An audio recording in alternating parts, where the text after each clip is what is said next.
ஜாசு, நீ நாலாவ வீட்டுக்கு கூட்டிட்டு போ. சரிங்க ராஜா.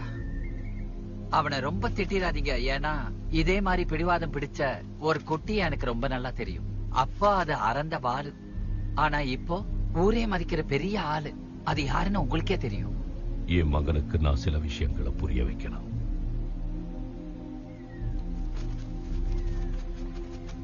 நாலா, வா போகலாம்.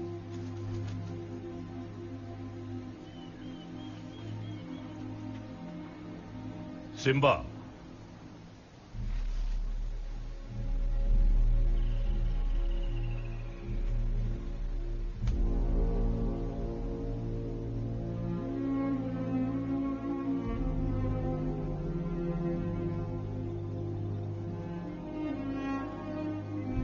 நான் அவ்வளவு சொல்லியும் நீ என் பேச்ச மீறி இருக்க.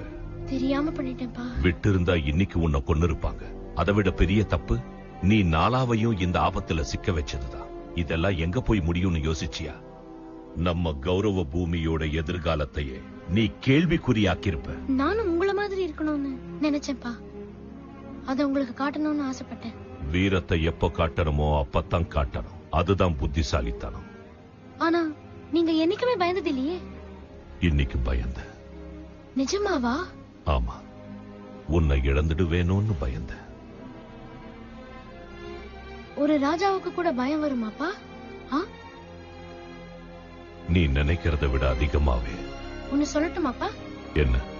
உங்களை பார்த்து அந்த கழுத பொண்ணிங்க கூட நல்லா பயந்துருச்சுங்க.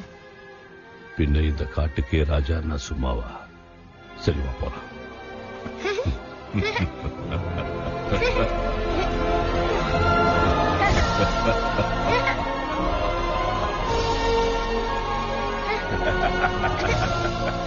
அப்பா, என்ன? உங்களுக்கு என் மேல கோவம்லாம் இல்லல்ல? இல்ல. நீங்க எப்பவும் என் கூடவே இருப்பீங்கல்ல?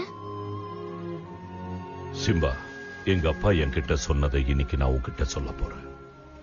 அந்த நட்சத்திரங்களை பாரு. அதுவும் வெறும் நட்சத்திரங்கள் இல்ல, நம்ம முன்னோர்கள் மேல இருந்து நம்மள பாக்குறாங்க. அப்படியா? ஆமா. எப்பெல்லாம் நீ உடைஞ்சு போறியோ அப்பெல்லாம் உனக்கு வழிகாட்டுறதுக்கு நம்ம முன்னோர்கள் இருக்காங்கங்கிறத மறந்துடாத. அதுல நானும் இருப்பேன். ஆனா என் கண்ணுக்கு அவங்க தெரியலையே. பார்த்துக்கிட்டே இரு சிம்பா, பார்த்துக்கிட்டே.